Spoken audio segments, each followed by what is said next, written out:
대방열림과 함께하는 가장 확실한 위생사 합격의 길. 위생사 강의 진행 19년차. 수많은 합격생들이 추천하는 전문 강의. 열림위생사 실전 모의고사 제2판. 대표저자 3인. 가장 진화된 최신 위생사 수험서. 유사상호를 주의하세요. 대방열림. 안녕하세요. 만나서 반갑습니다. 여러분들과 위생사 모의고사 진행해 나갈 김지연입니다. 자, 저와 함께 이제 식품위생 모의고사를 하나씩 진행해 나갈 건데요. 자, 우리가 그러면 이 식품위생학이라는 과목은요, 2교시 과목에 들어가 있어요. 2교시 두 번째 과목에 들어가 있습니다. 자, 그래서 그러니까 우리 식품위생학만 이제 모아서 모의고사를 진행할 건데요. 여러분 책 교재로는 어디냐면 60페이지예요. 60페이지. 자, 60페이지 1회 위생사 실전 모의고사 식품위생학이 나와 있습니다. 그 다음에 오늘 또 이제 수업 시간에 나눠드린 참고 자료 프린트가 있어요. 자, 그거 같은 경우에는 이제 뭐 동영상 강의를 수강하시는 분들은 이제 자료실에 들어가서 출력해서 수업 시간에 활용하시면 될 것 같습니다.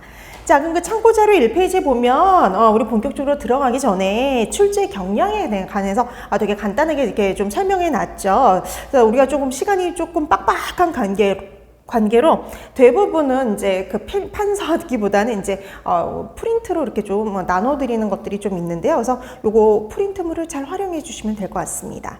자, 그래서 요 교재와 함께 프린트물 옆에다 놓고 수강하시면 될 것 같고요.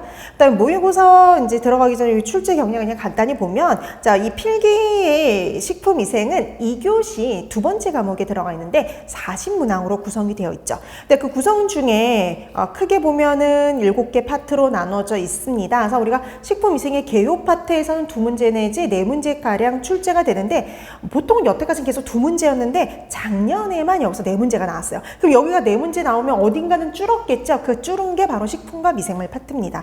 그래서 식품위생의 개요와 식품과 미생물을 합쳐서 거의 10문제가량 출제된다라고 보시면 되고요. 한쪽이 좀 많아지면 한쪽은 좀 줄어든다라고 생각하시면 될 것 같습니다.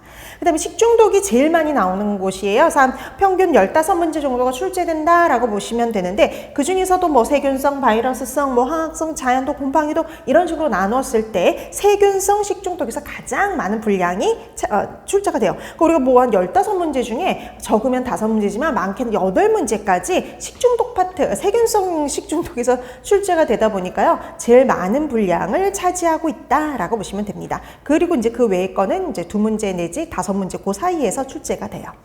자, 그 다음에 식품과 질병, 감염병, 기생충 요 파트인데, 보통은 이제 우리가 항상 이랬거든요. 감염병에서 6문제, 기생충에서 2문제, 항상 이 정도 출제가 됐고, 그 다음에 뭐 감염병 중에서도 뭐 경구 3문제, 뭐 그 다음에 인수공통 뭐 3문제, 뭐 이런 식으로 출제가 됐었는데요.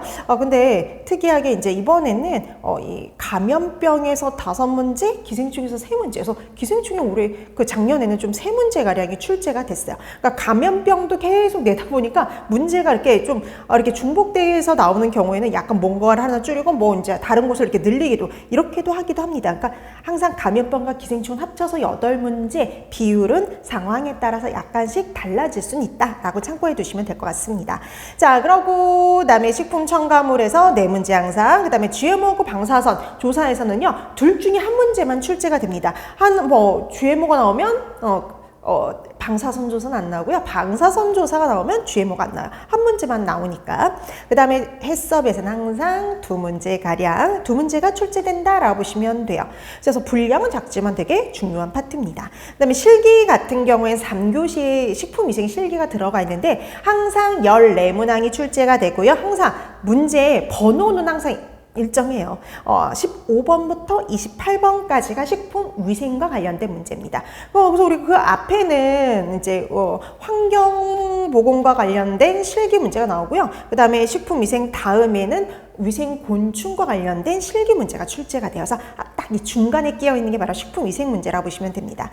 자, 그래서 식품위생 문제도 보면은요, 비율이 항상 좀 비슷해요. 식품 취급 및 시설의 위생에서 3-4문제, 그 다음에 살균소독법에서 한 3문제, 그 다음에 식중독균에서 3-4문제, 그리고 기생충, 그 다음에 감염병 이런 데에서 2문제씩 이렇게 출제가 되고 있습니다. 자, 그런데 우리 이거 이론 시간에도 이제 우리가 그 앞에서 했던 이제 이론에서도 말씀드렸지만 필기와 실기 공부가 따로 있는 게 아니라 필기 공부를 잘 해두시면 실기가 저절로 이루어지고요. 그 다음에 이제 우리가 막 말로 했던 단모성 편모를 갖고 있다. 이게 그림이나 사진으로 나오면 실기다라고 생각을 하시면 됩니다. 그래서 나중에 실기 가서는 그림이나 사진이나 그래프 이런 것들을 좀 더 추가적으로 봐두시면 되겠고요. 그 다음에 우리 이 모의고사에 되게 책을 잘 활용해 주시면 좋은데 이 모의고사 책에 되게 좋은 게 뭐냐면 핵심 내용을 정리해 놓은 파트가 있어요. 식품위생 같은 경우는 31페이지부터 38페이지입니다. 그래서 우리가 31페이지부터 38페이지가 핵심 내용을 정리해 놓은 파트거든요. 몇 장 안 되죠. 쪽수로는 7쪽이고요. 8쪽이고요. 그 다음에 뭐 장수로는 4장밖에 되지 않습니다. 되게 간단하게 반드시 봐야 될 내용들 위주로 정리해 뒀으니까요. 요 내용들 한번 확인하시고 활용해 주시면 좋겠습니다. 자, 그럼 이제 우리 본격적으로 들어가야겠는데요. 자, 1회 식품위생 봅니다. 60페이지에 있죠? 36번부터 시작이에요. 그래서 36번부터 75번까지 2교시 36번부터 75번까지가 항상 식품위생학 문제가 출제가 되는데요. 첫 번째 문제를 보시면 우리가 처음에는요. 항상 이렇게 순서대로 나와요. 거의 보면. 제일 먼저 나오는 파트가 식품위생의 개요 파트입니다. 자, 그래서 적으면 2문제. 보통은 여태까지 2문제 나왔는데 작년에 4문제가 출제가 됐거든요. 그래서 저도 이번에 4문제를 한번 출제를 해봤는데 36번 보세요. 식품위생의 정의와 관련된 문제입니다. 여러분 식품위생의 정의는 자주 나오는 문제는 아니지만 잊을만 하면 한 번씩 나오는 문제고요. 2022년도에 이 정의는 아니지만 WHO의 정의가 시험 문제에 출제가 됐어요.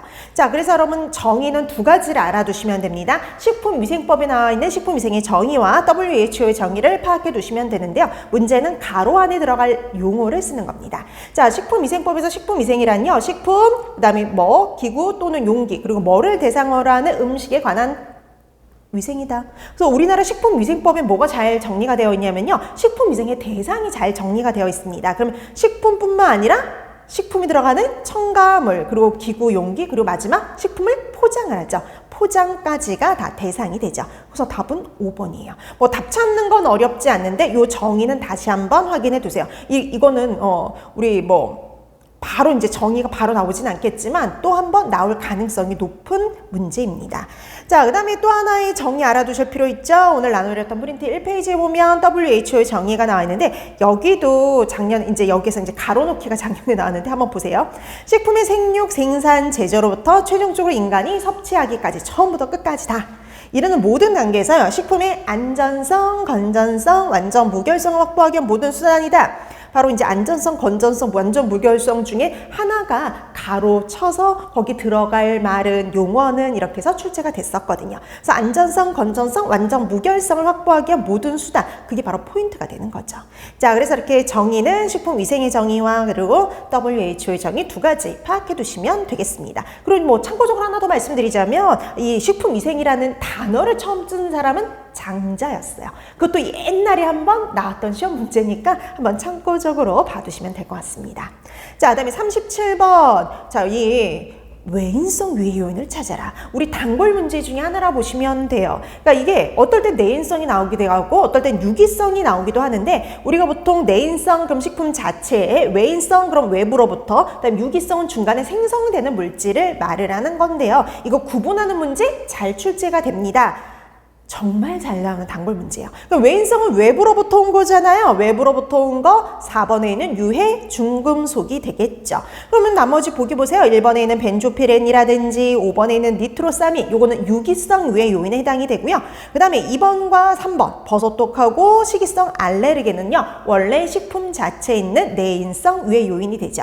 자, 참고적으로 여러분 37번 우리가 좀 보세요. 우리가 뒤에 해설에도 설명이 되게 잘 나와 있잖아요. 그래서 그거 뒤에는 해설 말고 여러분들이 좀 더 봐두면 될 거. 여러분 외인성 유해 요소에는 지금처럼 나와 있는 유해 증금속 말고도요. 어떤 애들이 더 들어갈 수가 있느냐면요. 여러 가지 미생물들. 식중독균, 감염병의 원인균 이런 애들이라든지 그다음에 곰팡이 그리고 기생충 이런 것들이 들어갈 수가 있고요. 그다음에 인위적인 요소 같은 애들을 보면 외인성이에요. 유해 첨가물들이라든지, 그다음에 잔류 농약이라든지 방사성 물질, 환경 오염물질, 기구 용기 포장에서 용출되는 물질, 뭐 비소라든지 PCB 같은 이런 애들이 다 여기에 들어갈 수가 있습니다. 그다음에 여러분 제가 이 내인성, 외인성, 유기성 구분하는 문제 되게 잘 나온다 그랬잖아요. 한번 보실래요? 자, 유기성이 2021년도에 나왔어요. 그다음에 내인성이 2022년도에 나왔죠. 그다음에 외인성이 2020년도에요. 그러니까 이번에는 외인성이 나올 가능성이 되게 높아요. 그래서 1회에 이 외인성 위의 요인을 찾는 문제를 출제를 해 놓은 겁니다. 자, 그래서 이렇게 번갈아 가면서 내인성, 외인성, 유기성은 구분하는 문제가 되게 자주 출제된다라고 보시면 돼요. 그래서 요거 보기를 보고 구분하실 수 있으면 됩니다. 자, 그 다음에 38번 가도록 할까요? 자, 사람이 일생 동안 매일 섭취해도 어떠한 영향도 받지 않는 하루의 섭취량, 즉 일일 섭취 허용량을 의미하는 것은 이렇게 되어 있죠. 자, 이거 일일 섭취 허용량이다. 그러면 이거 ADI를 의미하죠. ADI. 그래서 38번의 답 1번이 됩니다. 그 다음에 여러분들이 또 반드시 알아야 될 거 LD50이죠. 반수 치사량. 실험동물의 50%를 치사시킬 수 있는 양을 의미를 하는데요. 이 LD50이나 ADI는 반드시 알아야 될 독성 검사와 관련된 용어거든요. 그래서 그 용어들도 알아두시면 되는데 이 독성 검사와 관련된 문제도 자주 출제되는 파트예요. 그러니까 지금 우리 공개가 된 게 2020년도부터잖아요. 그럼 2020년도부터 2022년도까지 매년 출제가 됐었다라고 보시면 되고요. 그 이전에도 출제가 됐어요. 심지어 작년에는 이 독성검사에서만 2문제가 출제가 됐었습니다. 자, 그래서 오늘 나누렸던 프린트 한번 잠깐 보실래요? 1페이지 보면 거기 보세요. 특히 이제 독성 시험 중에 우리가 급성, 아급성, 만성 독성 시험이 있잖아요. 그 중에 이제 좀 시험 문제 잘 출제가 되는 게 급성과 만성 독성 시험이에요. 그 다음에 또 거기와 관련된 LD50이라든지 ADI가 종종 출제가 되는데요. 한번 거기 보시면 급성 독성 시험은요, 2020년도, 2022년도에 출제가 됐고요. LD50은 2019년도, 2021년도, 그 다음에 만성 독성 시험도 2018년도, 2022년도, ADI 2019년도에 출제가 됐거든요. 그러니까 이렇게 정말 빠짐없이 어떨 때는 한 해에 2문제까지도 출제되는 게 이렇게 독성시험 파트예요. 그래서 그만큼 중요한 시험이다라고 생각을 해주시면 될 것 같습니다. 근데 유형은 지금처럼 뭐 38번처럼 이러이러한 특징을 보이는 독성시험은 이렇게 나오기도 하고요. 39번처럼 박스 형태로 출제가 될 수도 있어요. 그 다음에 아니면 이렇게도 나오죠. 다음 중 LD50에 대한 설명으로 옳은 것은 이런 형태. 그러니까 우리가 항상 시험 문제에 나오는 식품위생의 시험 문제의 형태는 항상 3가지라 보시면 돼요. 항상 첫 번째, 이러한 특징을 보이는 것은 이렇게 나오거나, 그 다음에 박스 처리예요. 그래서 다음과 같은 특징을 보이는 것. 그러니까 그냥 이렇게 그냥 단순하게 한두 줄로 그냥 이러이러한 특징을 보이는 애는, 아니면 다음과 같은 특징을 보이는 것은 이렇게 박스로 주어지거나, 아니면 이거에 대한 설명으로 옳은 것은, 항상 문제가 이 3가지 형태 중에 하나의 형태로 출제된다라고 보시면 됩니다. 그래서 이렇게 만성 독성 시험 문제도 그렇고, 그 다음에 우리 자주 나오는 이제 나머지 문제들도 보통 이 3가지 유형 중에 하나로 보통은 출제가 된다라고 생각하시면 될 것 같습니다. 자, 그 다음에 39번이 바로 그런 형태죠. 이렇게 박스 주어진 거. 자, 다음에서 설명하는 독성 시험은 이렇게 주어지는 형태야. 자, 시험 물질의 1회만 비교적 다량 투여하여 1, 2주 관찰을 하고요. 그 다음에 이 시험 물질의 독성은 반수치사량으로 표시한다. 이렇게 되어 있으면 당연히 급성 독성 시험에 해당이 되죠. 답은 2번입니다. 자, 그래서 우리가 한 번만 비교적 다량을 투여해가지고요. 1, 2주 이렇게 짧게 관찰하는 걸 급성 독성 시험이다 라고 얘기를 하는 거죠. 그래서 이렇게도 시험 문제에 나온 적이 있고요. 그 다음에 우리가 반수치사량으로 독성을 표시하는 애가 누구냐? 이렇게도 출제가 된 적이 있어요. 급성 독성 시험입니다. 거꾸로도 나온 적 있어요. 급성 독성 시험에 독성을 표시할 때 주로 사용하는 것은 이렇게 나온 적도 있어요. 자, 그래서 요 LD50으로 표시하는 거, 반수치사량으로 표시하는 건 급성 독성 시험이다 라고 기억해 두시면 되죠. 자, 그래서 그 딱 박스에 있는 거 기억을 해 두세요. 자, 그래서 39번의 답 2번이 되겠고요. 그 다음에 40번. 여기서부터 이제 식품과 미생물 파트 시험 문제가 나오는데요. 적으면 6문제, 많게는 8문제까지 출제되는 곳이 식품과 미생물 파트라고 보시면 될 것 같아요. 자, 그럼 40번부터 갈까요? 자, 40번 보시면은 다음에서 설명하는 미생물 속은 그랬습니다. 그람 음성의 무포자 간균이고요. 우리 보통 이렇게 문제를 일으키는 애들 중에는 상당수가 그람 음성의 무포자 간균이에요. 그다음에 특징적인 게 있습니다.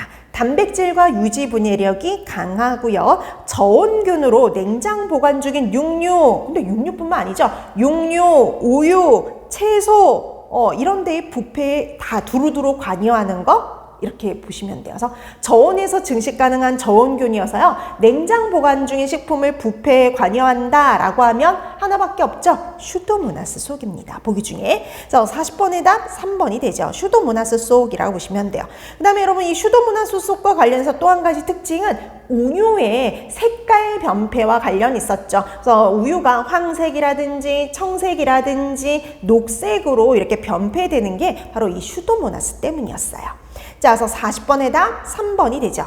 우리가 이렇게 세균 속과 관련된 단독 문제는 여태까지 최근에는 주로 누가 출제가 됐느냐? 바실러스 속이요. 바실러스 속이 출제가 됐어요. 2021년에도 나왔고요. 2022년도에도 나왔어요. 그래서 뭐 2021년도, 2022년도 이렇게 출제가 됐는데 되게 재밌는 건 2019년도엔 이런 형태로 나왔어요. 바실러스 속에 대한 설명으로 옳은 거 찾아라. 이런 형태로 출제가 됐습니다. 그 다음에 2021년에는 이렇게 출제가 됐어요. 이러이러한 특징을 보이는 균은 이렇게 해서요. 그 다음에 작년 시험 문제의 바실러스는 이렇게요. 박스 주어지고 그람 양성의 포자, 내열성 포자를 형성하는 균으로요. 뭐 이런 식으로 해서 이렇게 주어졌어요. 이러이러한 특징을 보이는 미생물 속은 이렇게 해서 다음에서 설명하는 미생물 속은 이렇게 해서 출제가 됐었어요. 그래서 주로 나오는 형태는 위생사에서 식품위생에서 주로 나오는 시험 문제의 형태는 요 세 가지 중에 하나다라고 보시면 돼요. 주로. 자, 그래서 슈도모나스 속 답 3번 이렇게 확인해 두시면 되겠고요. 그 다음에 우리 바실러스 속 같은 경우 뒤에 또 문제가 있으니까요. 그 문제 나왔을 때 또 한번 설명을 드리겠습니다.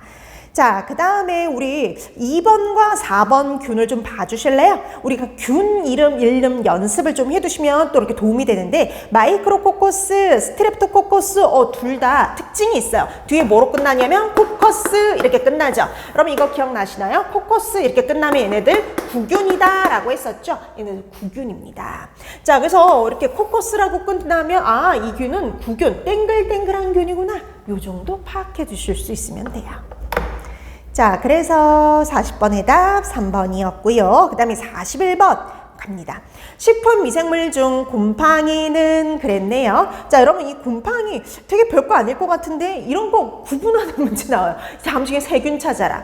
다음 중에 곰팡이 찾아라. 다 나왔던 시험 문제 유형이에요. 그래서 여러분 시험에서 2020년도에 이렇게 비슷하게 해서 출제가 됐었고요. 그 다음에 2021년도에는 이 식품 미생물 중 세균에 해당하는 거 찾아라. 이렇게도 출제가 됐었습니다. 자, 그럼 우리 보기 중에 대표적인 곰팡이 나와 있죠? 5번에 있습니다. 포사리움 속 대표적인 곰팡이죠. 붉은 곰팡이. 자, 그 다음에 뭐 1번에는 캔디다, 그 다음에 4번에는 사카로미세스 같은 경우에는 효모에 해당이 되고요. 그 다음에 2번에는 락토바실러스 속, 그리고 3번에는 슈겔라 속은 세균에 해당이 되죠. 자, 그래서 41번의 답은 5번이었는데요. 그리고 우리 오늘 나누렸던 프린트 1페이지에 대표적인 곰팡이들, 보기로 나올 수 있는 대표적인 곰팡이들이 있어요. 가장 대표적인 거 누구냐? 아스페르길러스 속이고요. 얘가 가장 시험 문제에 자주 출제가 됩니다. 그래서 보기로도 잘 나오고요. 그 다음에 또 하나 단독으로도 잘 나오는 애예요. 그래서 아스페르길러스, 그리고 푸사리움, 뮤코, 리조푸스, 그 다음에 이제 하나 더 있으면 페니실리움 속 이런 애들이 대표적인 곰팡이들이다라고 기억을 해두시면 됩니다. 자, 그 다음에 이제 우리 42번으로 넘어가 볼까요? 다음에서 설명하는 세균은 그랬습니다. 자, 이 중에서 다음에서 설명하는 세균이 누구냐 이렇게 물어봤는데요. 보면 그람 양성의 구균으로 구균이래요. 여러분, 그럼 우리 아까 얘기했죠? 구균은 끝에 뭐로 끝난다고 했어요? 코커스 이렇게 끝난다고 했죠. 그래서 그럼 보기 중에 코커스가 있는 애들을 찾아보는 겁니다. 그럼 1번 보세요. 리스테리아. 그 다음에 2번 에스케리키아. 그 다음에 3번 슈도모나스. 4번 엔테로코커스. 그 다음에 5번 바실러스. 그럼 벌써 답이 나왔어요. 누구예요? 구균은 하나밖에 없네요. 4번밖에 없어요. 답 4번입니다. 엔테로코코스 페칼리스. 장구균이에요. 장구균.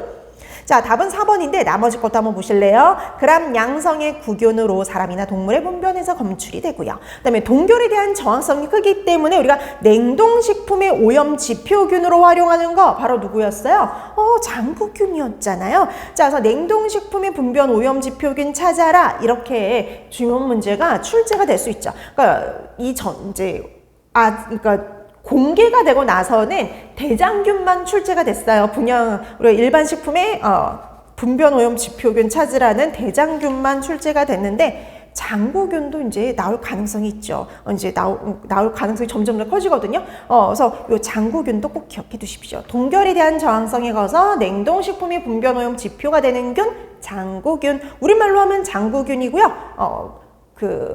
학명으로 찾자면 엔테로코커스 페칼리스가 되는 거죠. 자, 그래서 42번의 답 4번이 됩니다. 그 다음에 여러분 2번 보세요. 에스케리케아 콜라이. 얘가 바로 대장균이에요. 얘가 대장균으로 일반적인 식품의 분변 오염 지표로 사용을 하죠.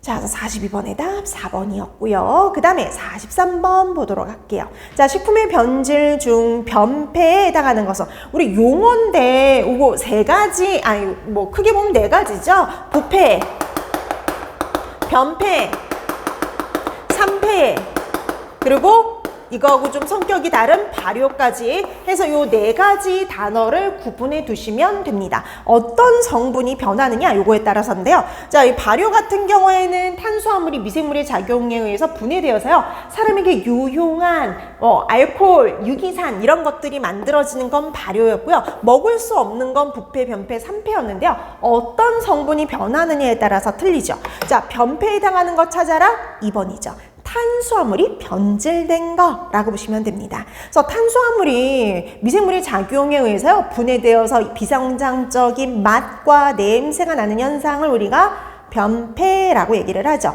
그럼 답은 2번인데 3번 보세요. 단백질의 변질.